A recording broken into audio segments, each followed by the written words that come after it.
E nós vamos ter essa celebração hoje à tarde, né?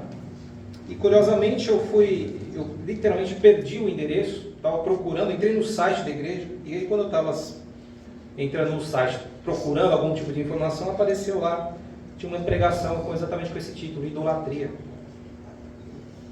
E foi bastante curioso, né? Então, às pressas eu tive que tentar ouvir, não consegui nem terminar hoje, porque foi hoje de manhã. Mas foi bastante curioso, porque a gente vai falar sobre várias coisas bastante parecidas. Recomendo que você visite o site da Igreja de Cristo, só que no caso da setor oeste, se não me engano. Ou se for o caso, depois eu posso passar o link, aí a gente pode passar para o grupo da igreja. Então nós vamos falar sobre idolatria. E foi algo que veio à minha mente durante a semana. E eu até acabei puxando um livro que eu tinha lido há talvez uns 15 anos. Desse cidadão aqui. É um americano, né? E o título é Impostores de Deus. Um estudo sobre os ídolos favoritos. E ele fez uma análise do que são os ídolos hoje. Porque quando a gente pensa em idolatria, a gente pensa em ídolos, né? Um monumento, uma estátua, é o que normalmente vem à nossa mente. Só que um ídolo pode ser muito mais do que isso. Verdade. E ele pode estar muito bem presente nas nossas vidas. Verdade. E a gente nem sequer se dá conta. É. E é esse estudo que nós vamos fazer hoje. Amém. Então vamos começar com uma oração. Deus, obrigado por esse momento que nós podemos ler a Tua Palavra. E eu oro para que o Senhor abra os nossos corações e as nossas mentes e o nosso espírito, para entender o que o Senhor tem a nos dizer, porque o Senhor quer o nosso coração por completo. E existem muitas coisas nesse mundo, pessoas e coisas físicas, ou ideias, que tentam roubar o Teu lugar na nossa vida.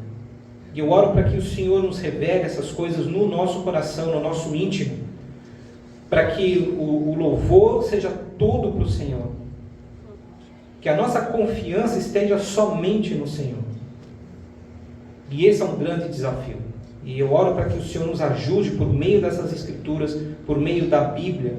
O Senhor nos ajude a compreender quem é o Senhor e por que o Senhor é o único que deve ter a nossa atenção, a nossa admiração e o nosso louvor. Eu te peço por isso, em nome de Jesus. Amém. Amém. Vocês estão vendo, tem dois homens aqui em cima, né? Sim. Isso, tá bom. Então eu vou pedir, a Cileide já pode tirar, obrigado. Só para vocês prestarem atenção, tem os dois aí, eu vou falar sobre eles depois. Mas só para vocês verem. Salmo 115.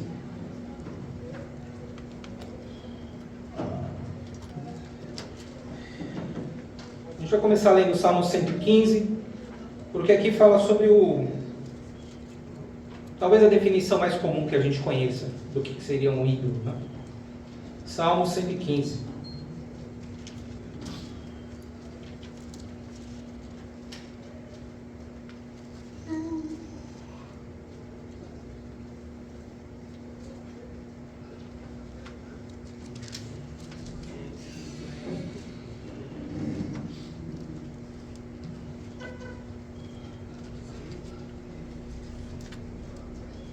Salmo 115,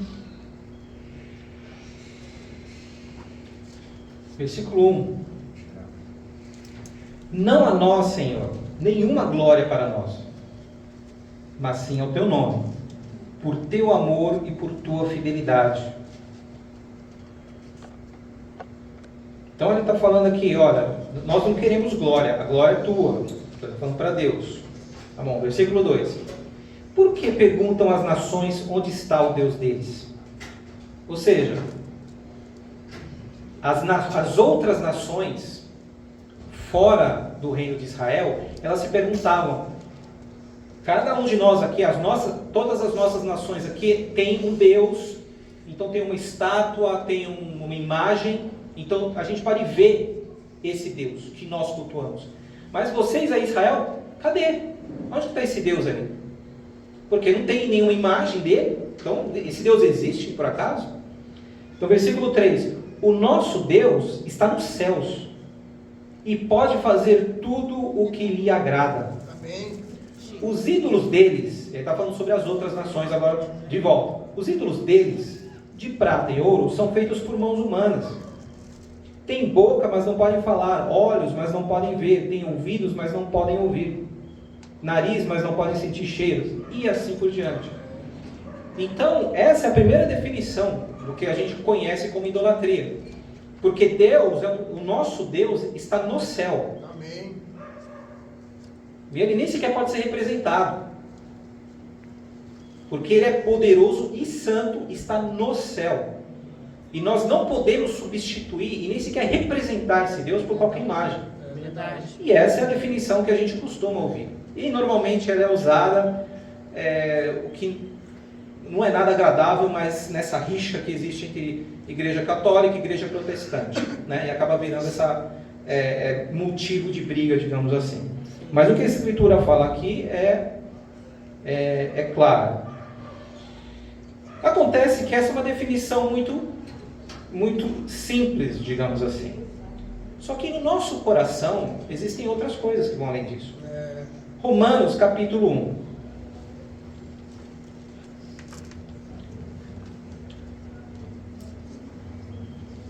Nós vamos ler esse trecho e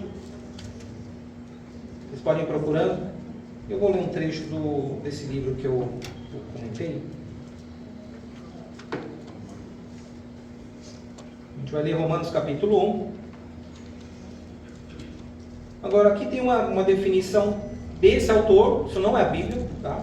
É só uma definição para nos fazer pensar. Que fala assim, que todos os ídolos são impostores de Deus. Então, eles são impostores que se fazem passar por Deus. Não importa qual é a característica específica. Tipo, não importa que tipo de ídolo é esse, não importa. O ídolo é uma pessoa, ou uma coisa, ou uma ideia. Pode ser qualquer uma das três. Que se coloca no lugar de Deus. A idolatria é o quê? É a adoração daquilo que o próprio homem coloca no lugar de Deus, como se fosse um impostor de Deus. Então a idolatria nem sequer está na coisa. É no seu coração que coloca aquilo como um impostor de Deus. Agora, o que significa isso? Significa que a gente coloca aquilo como Deus, joga a Bíblia no lixo e começa a se ajoelhar diante daquilo? Não. Idolatria significa honrar o ídolo como sendo aquilo que faz com que a sua vida tenha algum tipo de valor. Ou seja, você sente que você tem valor porque você está servindo aquele ídolo. Ou você se sente bem dentro de si, você se preenche por causa daquele ídolo. Pode ser qualquer coisa. Qualquer coisa. E alguns dos exemplos que a gente, inclusive esse autor usa aqui, né? O livro tem diversos capítulos, e aí ele fala, nesse livro aqui, ele discutiu alguns. E olha só que interessante quais são. O trabalho pode ser um ídolo. O dinheiro e o status. Isso, inclusive, é bastante comum, né? A gente fala assim, a pessoa idolatra o dinheiro, idolatra a carreira. E é verdade. Raça, no termo de racismo mesmo. Ou seja, eu faço parte de um povo diferente. E por fazer parte desse povo, nós temos valor e nós somos superiores a outros. E eu estou seguro por fazer parte deste grupo, dessa comunidade, desta raça, e nós estamos melhor do que outros. E enquanto eu fizer parte desse grupo, eu vou estar muito bem. E é esse grupo que me protege, que me sustenta. E eu me sinto bem exatamente por fazer parte desse grupo. Só que isso vai muito, muito além de racismo, né? Porque qualquer grupo que você tente se encaixar no meio para se sentir melhor, não deixa de ser racismo. Se você entrar numa torcida de futebol de um certo time, qualquer que seja, você vai perceber que todas as características de racismo estão lá. Você se sente melhor do que o outro. Você quer fazer parte daquele que é o vencedor. E você quer ver o outro derrotado. E você não jogou, você não fez nada. Mas só pelo fato de você ter participado e a sua torcida fez com que você sentisse: nós vencemos. Nós mostramos que nós somos superiores. E isso tem tudo a ver com o conceito de racismo. Porque você faz parte de um grupo especial. Você se separa dos demais e você se acha melhor. Indo um pouquinho além, ele fala sobre um outro exemplo, que é o do patriotismo. Que, como eu falei, e aí tem a ver com a nação. Não preciso fazer parte de uma raça específica, mas eu faço parte de um país. E esse país, o conceito de que eu faço parte de um país forte, poderoso, que me deixa orgulhoso, isso me faz melhor. Isso me faz feliz. E eu estou disposto até mesmo a morrer pelo meu país. Se eu morrer, a minha vida vai ter sido útil, vai ter tido valor. E aí a gente volta para aquela definição. E por fim, o último exemplo que ele deu, igreja. Por incrível que pareça. A igreja pode ser um ídolo. Ao invés de servirmos a Deus, nós podemos olhar para a igreja como um grupo, uma instituição, e nós servimos a igreja. A igreja, a instituição, com as pessoas dentro, são a fonte da nossa alegria. A minha alegria é saber que eu faço parte desse grupo, que esse grupo supre, que essa igreja supre o que eu preciso, e eu estou disposto a sacrificar minha vida por esse grupo, por essa igreja, por essa religião. E por incrível que pareça, isso pode acontecer. Deus pode ficar de lado e alguém pode idolatrar a igreja, ao invés de servir a Deus. Parece absurdo, mas não só pode, mas é verdade em muitas situações, em muitos lugares. Então, com essa introdução, vamos voltar para a Bíblia, Romanos capítulo 1. Amém. Romanos capítulo 1.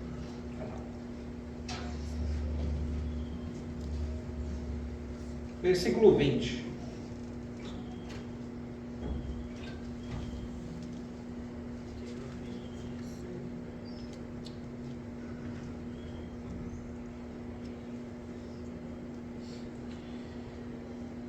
Romanos capítulo 1, versículo 20. Pois desde a criação do mundo, os atributos invisíveis de Deus, seu eterno poder e sua natureza divina têm sido vistos claramente, sendo compreendidos por meio das coisas criadas, de forma que tais homens são indesculpáveis.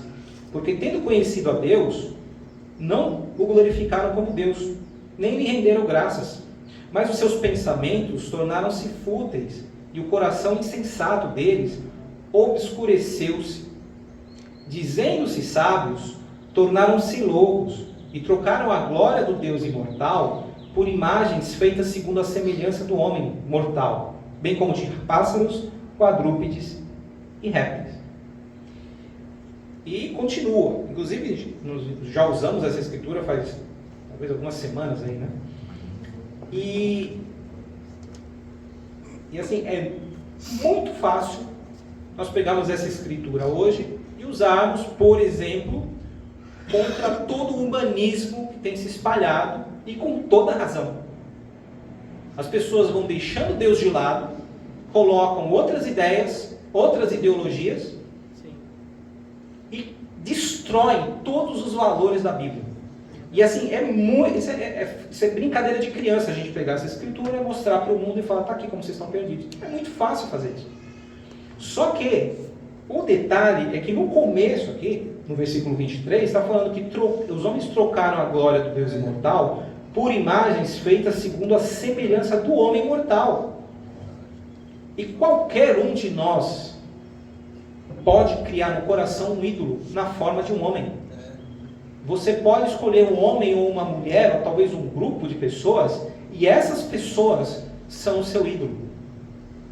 Porque são elas que vão determinar quais são os seus valores. E você vai defender esses valores dessas pessoas.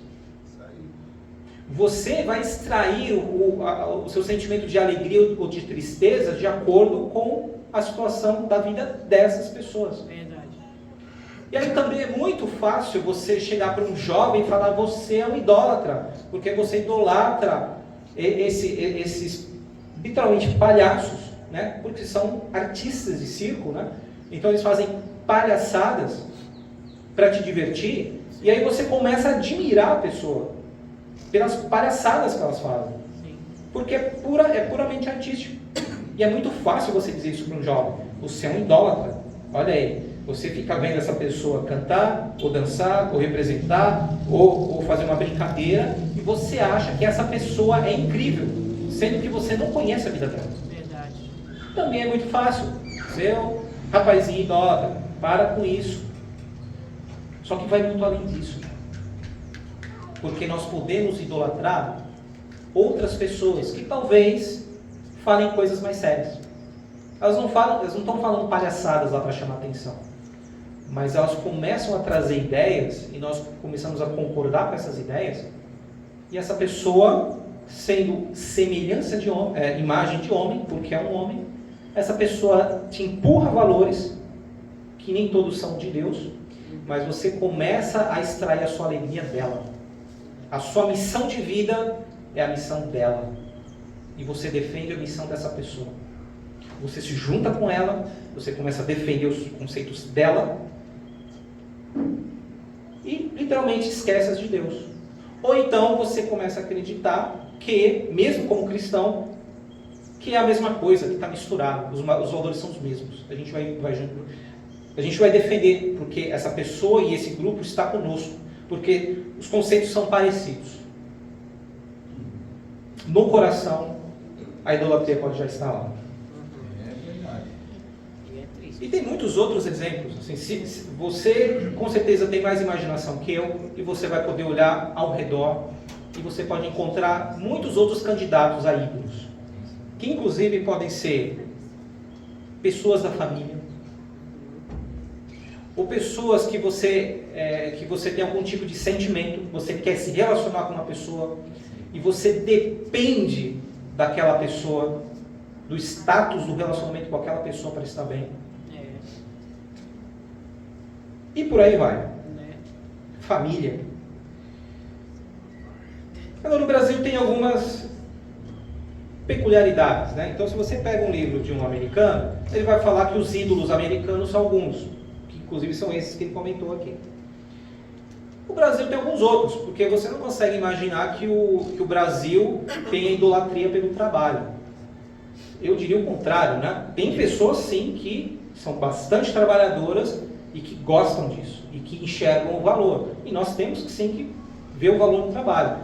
Mas a cultura geral do Brasil, que a gente pesca pela cultura, é o quê? Não, trabalho é castigo. Vamos esperar a sexta-feira chegar logo, já começa a comemorar na quinta, e depois mata esse tipo de dia e vamos. O verão está chegando, agora sim, agora vai ter vida de novo. É a cultura do Brasil. Então, trabalho? Não, esquece. Mas tem uma coisa que é bastante forte assim, no Brasil. Vamos lá em 1 Samuel, lá no Antigo Testamento. 1 Samuel capítulo 15.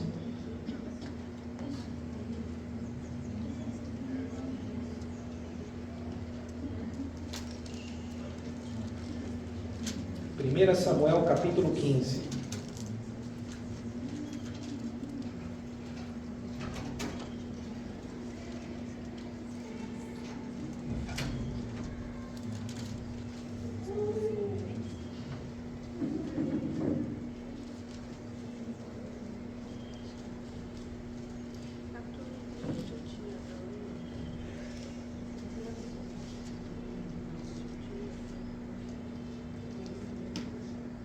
Talvez não seja só no Brasil, talvez seja, se não em todos os países, talvez na maioria, mas existe uma coisa que é bastante importante, que é a opinião pública.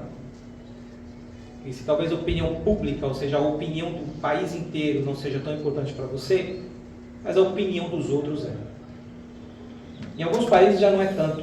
Existe uma defesa tão forte de que você tem o direito de ser o que você quiser e que ninguém pode te julgar, que aí você se sente no direito de ser o que você quiser e você ignora o que as pessoas têm a dizer. Seja bom, seja mal, ninguém vai ter o direito de apontar para você e falar, olha, eu acho que você está indo no caminho errado. Não, eu tenho o direito de fazer o que eu quiser. Mas no Brasil ainda existe essa cultura de pega mal fazer isso, pega mal fazer aquilo, o que vão pensar de mim? E aí a gente vai ver aqui em 1 Samuel capítulo 15. E a gente vai ver exatamente, olha a situação e como que a opinião pública para esse homem foi um ídolo que levou à destruição e à morte dele. 1 Samuel capítulo 15.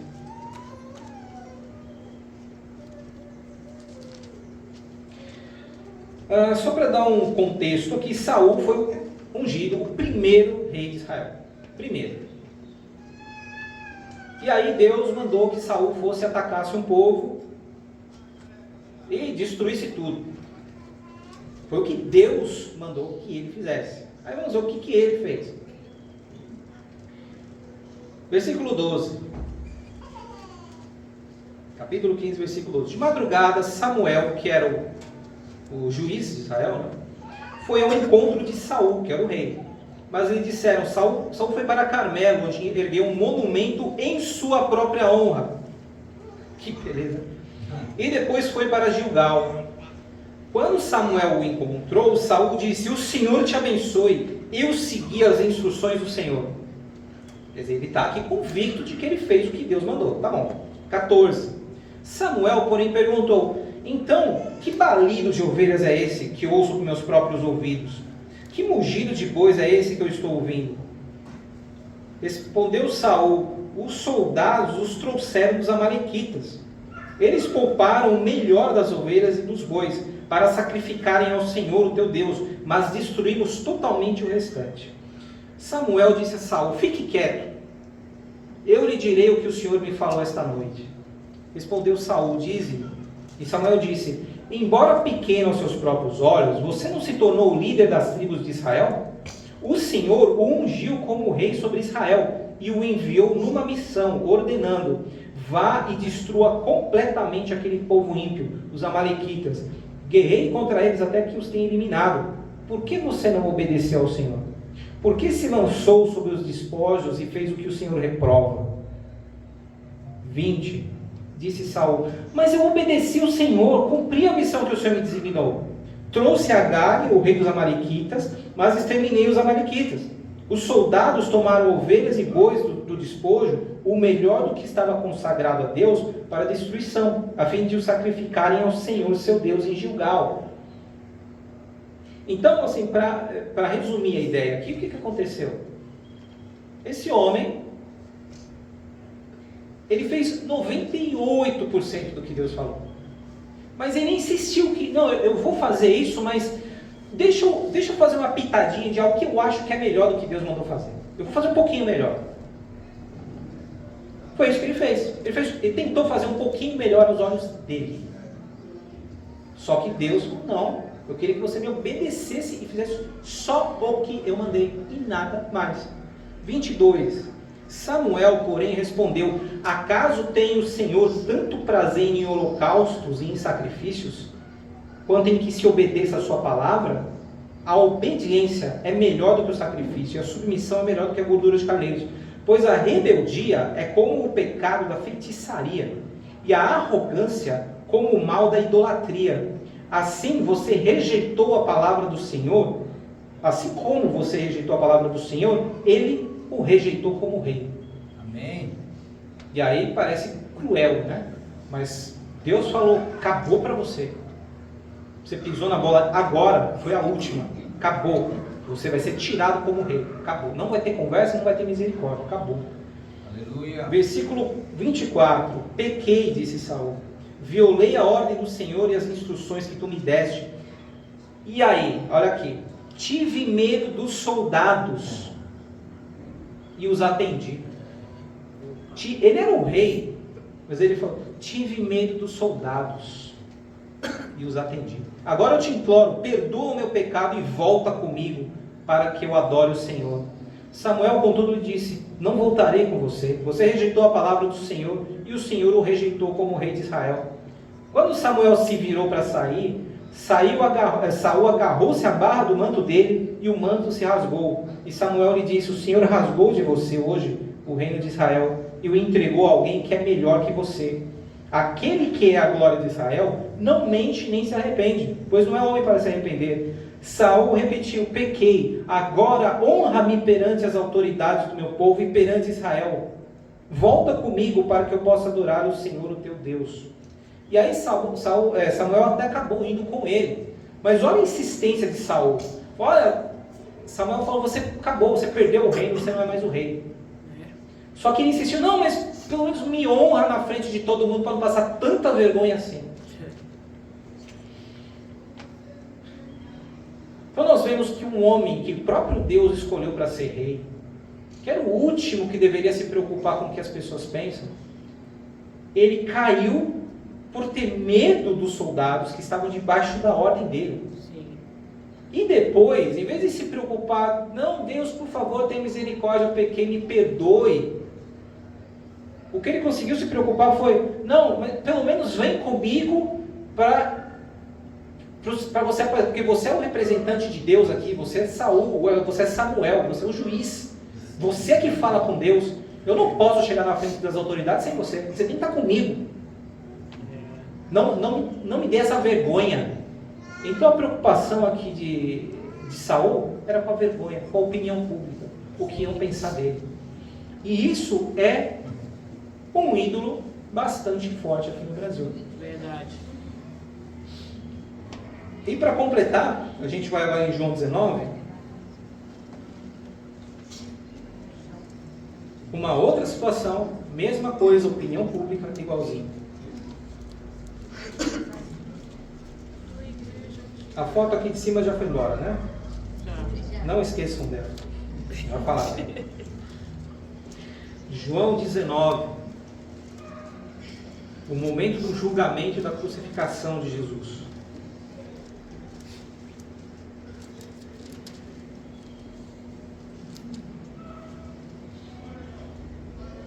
João capítulo 19.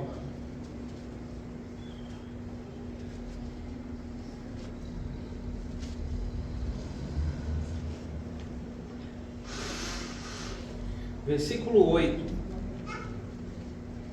Como Jesus com Pilatos. Aliás, vamos começar no 7, né? O melhor é você começar a pegar em casa, ler com calma todo o capítulo, como eu costumo falar. Mas aqui, o que aconteceu? Então, os judeus, os religiosos, perceberam que o ídolo deles, que era a religião toda que eles tinham montado, estava sendo atacada por esse Jesus, que ousava falar como o Filho de Deus. Então ficaram com ciúmes e quiseram matar Jesus. Trouxeram para Pilatos, que era o representante de Roma, do governo, da mais alta autoridade. Levaram e os judeus insistiram, porque Pilatos falou: essa é coisa de religião de vocês, vai para lá. E aí os judeus insistiram, versículo 7, temos uma lei, e de acordo com essa lei, ele deve morrer, porque se declarou filho de Deus. Versículo 8, ao ouvir isso, Pilatos ficou ainda mais amedrontado, e voltou para dentro do palácio. Então, ele não estava muito a fim de mexer com isso, e ele ficou com medo. Vai que esse homem aí realmente é de verdade, eu vou matar um homem inocente e santo. Versículo 9, e voltou para dentro do palácio. Então perguntou a Jesus: de onde você vem? Mas Jesus não lhe deu resposta. Você se nega a falar comigo? Disse Pilatos. Não sabe que eu tenho autoridade para libertá-lo e para crucificá-lo? Jesus respondeu: não terias nenhuma autoridade sobre mim, se esta não te fosse dada de cima. Por isso, aquele que me entregou a ti é culpado de um pecado maior. Então, mesmo nesse momento, Jesus mostrou: não, a autoridade, você só tem uma certa autoridade que te foi dada, que você pode usar enquanto ela está com você. Alguém que está desesperado para fugir da morte não responde dessa forma. Isso mostra que que Jesus, ele entendia qual era a autoridade absoluta. E mesmo diante da morte, no espírito ele estava tranquilo, não estava desesperado que ele tinha que se livrar daquela situação. Ele é que estava sob o controle da situação e não Pilatos. E aí, versículo 12, daí em diante Pilatos procurou libertar Jesus, mas os judeus gritavam: se deixares este homem livre, não és amigo de César. Quem se diz rei, opõe-se a César. E aí continua a discussão de Pilatos com os judeus e com o povo que estava ao redor. Não, veja, esse homem aqui é inocente, o que vocês estão tentando fazer aqui? E aí, versículo 15, mas eles gritaram, e acabou a discussão, parece. Mata, mata, crucifica-o. Devo crucificar o rei de vocês? Perguntou Pilatos. Não temos rei senão César, responderam os chefes dos sacerdotes. Finalmente, Pilatos o entregou a eles para ser crucificado. Então, Pilatos, que em teoria tinha toda a autoridade em cima até dos judeus, porque ele era representante de Roma, e se alguém pisasse na bola com Pilatos, ele podia dar um sinalzinho para Roma, e Roma simplesmente passava o trator em cima, e não ia existir uma perna em cima da outra. Mesmo assim, ele balançou opinião pública, o que os outros pensam. E num certo momento, a opinião pública ficou contra Jesus, ficou contra Deus. E exige muita força espiritual para a gente se colocar diante de uma opinião pública, talvez de uma nação inteira. Mas esse é um ídolo que nós precisamos rejeitar, a opinião pública. Ter que se posicionar e agradar talvez ao país inteiro, ou talvez a um grupo ou a outro. Esse não é nosso chamado. E existe um nome para isso, que a gente está falando aqui: idolatria. Idolatria é você colocar alguém no lugar de Deus. E se talvez você pense, mas idolatria é um nome bonito, deve ser um nome chique, né? Mas eu acho que pecado mesmo é essas coisas de baixaria, drogas, isso é pecado, isso é que leva a pessoa para o inferno. Mas idolatria, sei não se eu tenho isso aí, não. Apocalipse 21. Apocalipse capítulo 1, versículo 8. Apocalipse capítulo 21, versículo 8.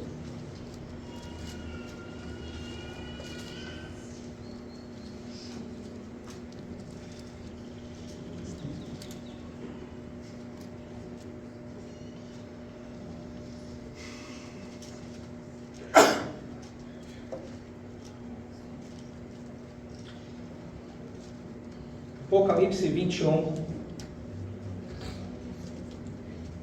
versículo 8. Então, Apocalipse, finzinho de Apocalipse, aquela parte que todo mundo fica apavorado, pensando sobre o fim do mundo, sobre o julgamento de Deus e essas coisas, né? E aí no versículo 8, quer dizer, nesse capítulo aqui está falando já sobre o fim mesmo, o julgamento, e sobre a promessa de tudo aquilo que os que forem fiéis a Deus vão receber, né? Da nova Jerusalém, de poder viver com Deus pela eternidade, porque essa é a promessa, e esse é o chamado de Deus para cada ser humano nesse mundo, para que se arrependa dos seus pecados, seja batizado e inicie uma nova vida com Deus. Esse é o chamado dele. E aí ele fala, no versículo 7 fala: o vencedor herdará tudo isto, e eu serei seu Deus, e ele será meu filho.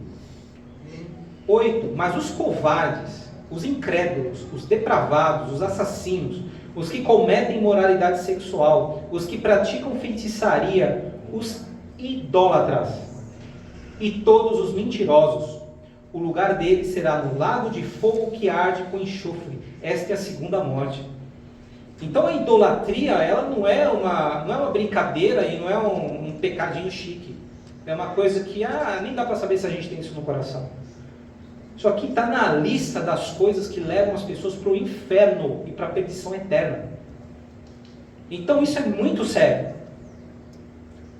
Se nós aceitamos idolatria no nosso coração, se alguém, ou algo, ou uma ideia que seja, nos faz nos sentir melhor, se nós extrairmos o prazer da nossa vida, ou a nossa satisfação, ou senso de valor, eu tenho valor, e eu percebo que eu tenho valor na minha vida porque eu sirvo a esta causa, ou eu sirvo a este homem, isso é idolatria. Idolatria.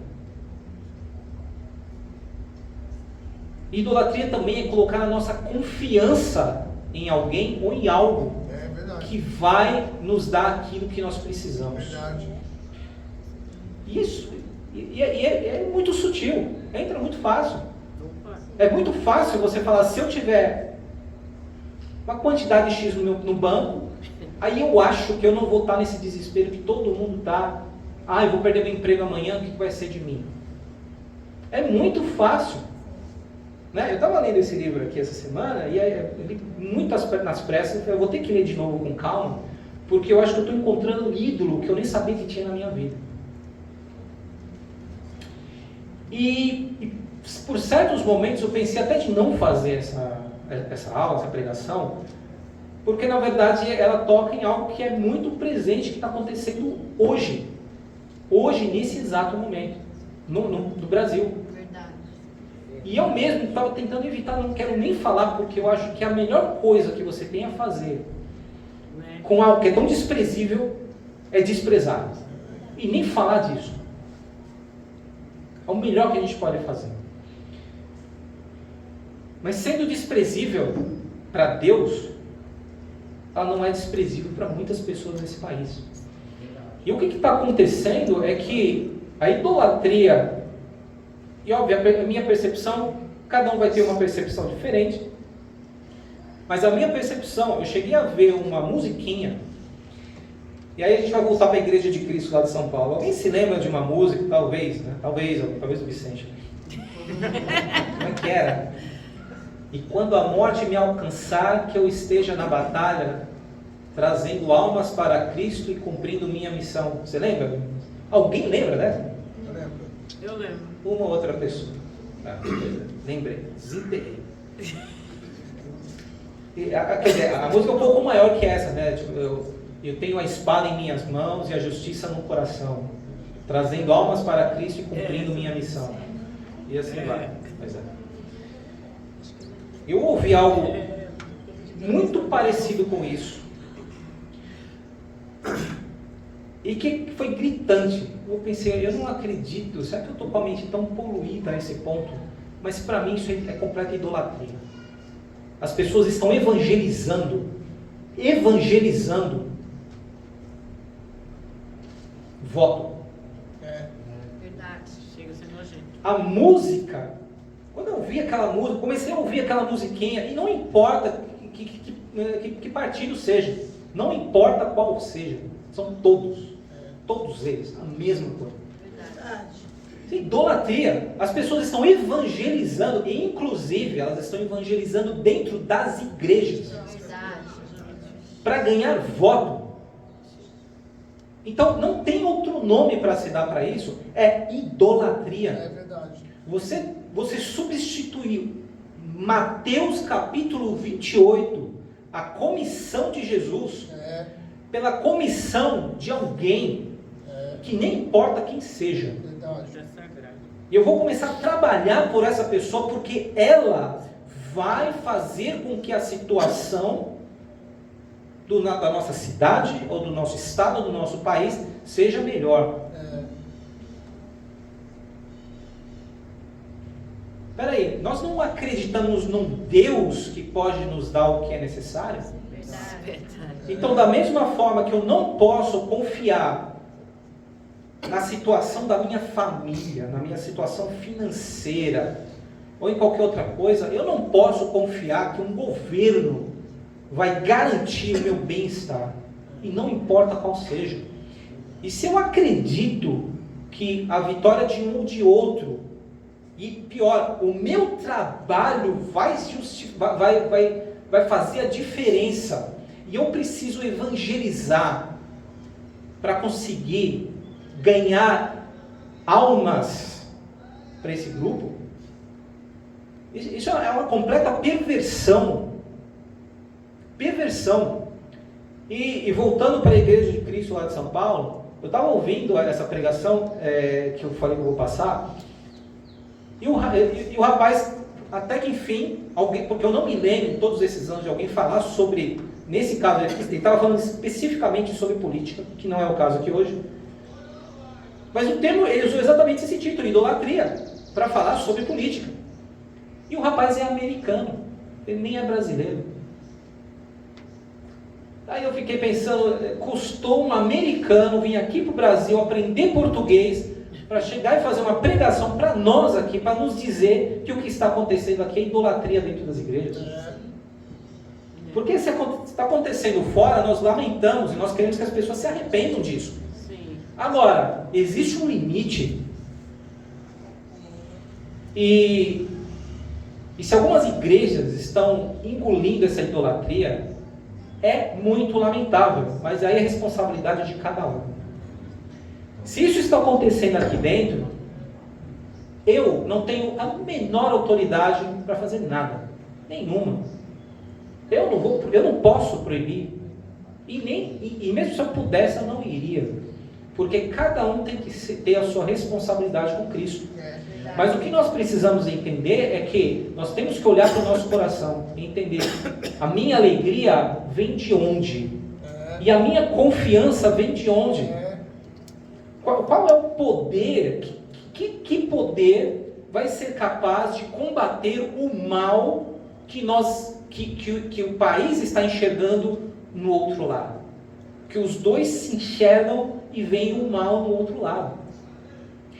Eu falei sobre essa foto que foi colocada aqui em cima, e eu não quis que fosse gravada de propósito, porque mesmo que esteja, é um vídeo público, mas um dos dois é americano e o outro é russo.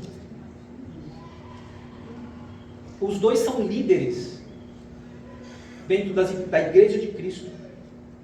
Então, se você acredita que nós vamos chegar hoje na celebração, e você vai entrar lá, e você vai ver aquela multidão, e você vai falar assim, são meus irmãos na fé.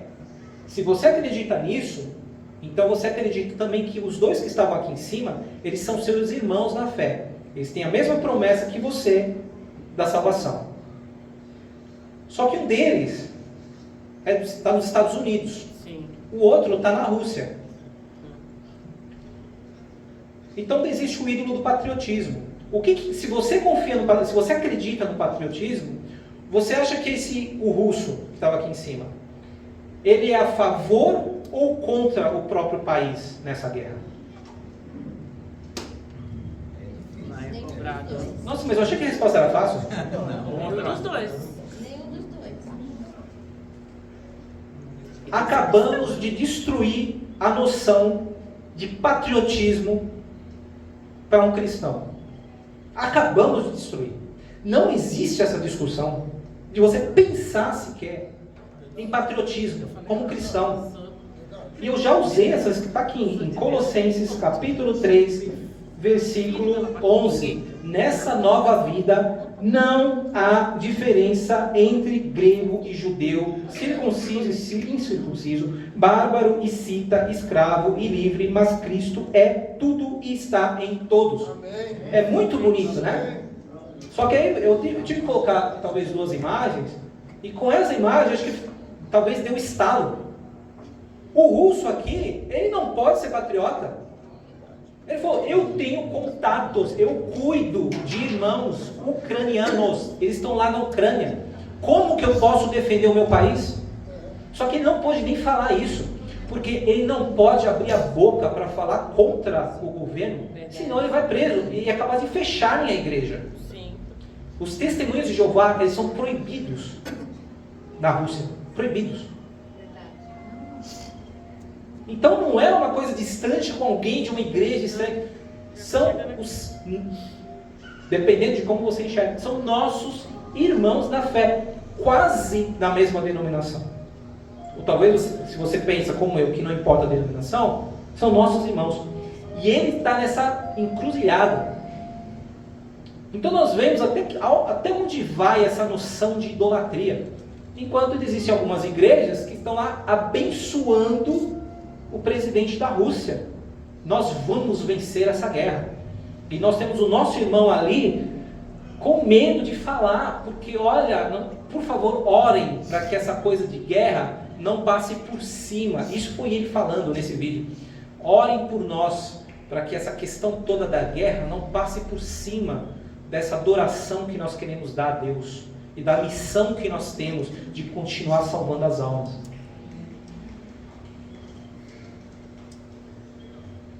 Então eu gostaria de terminar com isso. O estudo sobre idolatria ele poderia ir muito adiante, mas muito. E eu vou deixar para que cada um possa fazer em casa, né? Cada um pode pegar a sua Bíblia, fazer estudos e principalmente olhar para o coração. Porque o que dá para perceber, como eu falei, foi muito claro, e eu realmente fiquei pensando, eu não quero falar a respeito disso. Chega a ser cansativo. Mas foi tão gritante a ponto de que eu pensei, não dá para ficar calado. E eu espero que esse alerta, que na verdade não é alerta, eu não posso dizer o que cada um tem que fazer ou como tem que pensar, mas a Bíblia sim, ela diz. E ela é muito clara. Eu fiz o que eu pude, que foi transmitir essas palavras. E Apocalipse 21:8 é muito claro a respeito. Está falando lá, se você é idólatra, se você aceita e colocar sua confiança em qualquer coisa na sua vida que não seja Deus, você é idólatra e você está na lista daqueles que vão para o inferno. E as pessoas estão se entregando nesse mundo a mais um pecado. E algumas que estão dentro das igrejas, acreditando que estão adorando a Deus, elas permitem que uma ideologia entre nas igrejas e comecem a ensinar coisas e posicionar a igreja num certo lugar. Sendo que o próprio Jesus, diante de Pilatos, falou, eu não vou nem sequer me defender, eu não vou fazer nada. E eu poderia mandar 12 legiões de anjos para me defender e acabar com a humanidade se eu quisesse. Eu poderia acabar com todo mundo a qualquer momento. Não vou fazer isso. Minha confiança está no meu Pai. Eu vou ser crucificado? Vou. Nós como cristãos vamos sofrer perseguições? Talvez. Amém. Mas não vamos deixar ou combater o risco disso com as nossas próprias forças. Está lá em Jeremias capítulo 17, eu ia ler, mas agora já passou muito do tempo. Jeremias 17, Deus fala assim, maldito é aquele que coloca a sua confiança em fracos seres humanos. Maldito. Ele fala, não, mas ao contrário, né? Aquele que coloca a confiança em Deus, ele vai brotar, né, como uma planta e vai crescer. É aquilo. Então, só que custa você colocar confiança em Deus e não se deixar levar por um desespero de um lado, de outro, falando, cuidado, aquele lá vai acabar com a sua vida, não aquele ali. Não faz parte da nossa vida. E não permita que nenhum tipo de ideologia entre no seu coração. Amém. Nós estamos sendo bombardeados por idolatria, por ideologia. Verdade. Seja de um lado, seja do outro, não importa. Tem que ser erradicado dos nossos corações. Tá? Espero que tenha ficado claro o suficiente. Amém.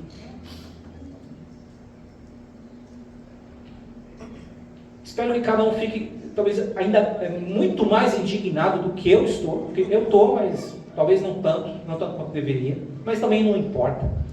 O que importa é, nós precisamos reafirmar nossa fidelidade única e exclusiva a Deus. Amém. A ver o exemplo de Jesus Cristo, o exemplo acho que o maior de todos, você vê o que aconteceu em Atos, os discípulos sendo perseguidos para todo lado, Paulo cansado de levar chicotada nas costas. Por que ele não foi lá? Não, peraí, vamos nos juntar aqui, formar um grupo e vamos combater. Não fizeram isso. Ele mesmo falava, nós somos como ovelhas entregues para o matadouro. É isso que nós somos entregues, mas colocamos a nossa confiança em Cristo. E isso é o mais importante. Nós precisamos manter essa fé, irmãos. Como eu disse, a situação toda são coisas desprezíveis, são coisas nojentas que nem deveria ser assunto aqui. Nem deveria, a gente nem deveria falar. Mas aí até um americano me apareceu ali no YouTube para falar para todos nós: olha, irmãos, não caiam nessa idolatria. Um americano teve que vir aqui falar para a gente. E parece que talvez a namorada dele seja brasileira, né? Ainda falou: nossa, você tem coragem de falar essas coisas aí nessa sua pregação? Porque provavelmente ele compartilhou o que ia falar, né? Nossa, você tem coragem de falar essas coisas? Nós precisamos ter a coragem. Amém. Precisamos, porque a primeira, lá em Apocalipse 21:8, a primeira da lista é covarde, mas os covardes. Então chega um certo momento em que não dá. Você tem que se posicionar, correr o risco de perder. Eu tenho muito a perder na minha vida. Eu queria abrir a boca para falar essas coisas. Vai que esse vídeo cai na mão da pessoa, entre aspas, errada, vão querer vir atrás de mim. Sim. Não que eu me ache tão grande assim, né? Mas nunca se sabe. Qualquer coisa viraliza hoje em dia. Qualquer coisa na internet, o país inteiro conhece a pessoa. Do nada. Mas temos que comprar. Não é comprar a briga de entrar nessa briga, mas comprar a briga de nos protegermos como cristãos e não colocar no coração que nós temos que confiar em alguém, que nós temos que entrar no meio dessa discussão toda e muito menos colocar a sua confiança em qualquer pessoa que não seja Deus na nossa vida, seja para o futuro do país, seja para o futuro dos nossos filhos, dos nossos netos, que nós também podemos idolatrar. Todas essas coisas. Confiança em Deus. Vamos terminar com a oração. Deus, obrigado pela Tua palavra, por ela nos dar clareza. E esse mundo joga uma cortina de fumaça, e é muito fácil nós nos perdermos e começarmos a entrar nesses conceitos que o mundo nos coloca. E nós não queremos aceitar idolatria, ídolos na nossa vida. Mas na verdade eles entram com muita facilidade. Moisés foi encontrar com o Senhor no monte. Quando voltou, o povo já estava com um ídolo de ouro feito e já estavam adorando esse ídolo. Foi muito rápido. E mesmo nós como cristãos, nós podemos aceitar muito rápido a idolatria. Querer colocar nossa confiança, querer uma vida de conforto, querer que tudo esteja sob controle, não correr riscos, procurar inimigos onde não existem, ou acreditar que com certas coisas, com o nosso próprio esforço, com o nosso trabalho, nós podemos criar uma vida de segurança. Deus, por favor, não nos deixa levar pela idolatria da ganância, de querer riqueza suficiente para não corrermos riscos de nada. Por favor, nos ajuda a não termos a idolatria de nos preocupar com o que os outros pensam e querer nos sentirmos alegres porque todo mundo concorda conosco, ou ficarmos tristes porque alguém discorda, por sermos colocados de lado. Deus, por favor, não nos permite acreditar também em ideologias que vão nos salvar do mal, como se o Senhor não fosse o único que pode nos salvar do mal, e que na verdade o mal está no nosso coração, e esse é o que nós temos que temer. Deus, por favor, nos ajuda a procurarmos no nosso íntimo e removermos qualquer ídolo que nós temos, e poder oferecer esse louvor perfeito ao Senhor, um louvor de alguém que realmente coloca a alegria no Senhor. Nos ajuda a sermos felizes com as coisas que o Senhor nos dá, com aquilo que o Senhor já nos deu, a confiarmos com alegria não num futuro bom neste mundo, mas sim no futuro na promessa da vida eterna, que é o que tem que nos trazer alegria. Eu te peço por isso. Por favor, nos acompanha nessa semana, nos protege do mal, das tentações desse mundo. E eu te peço por essas coisas em nome de Jesus. Amém. Amém.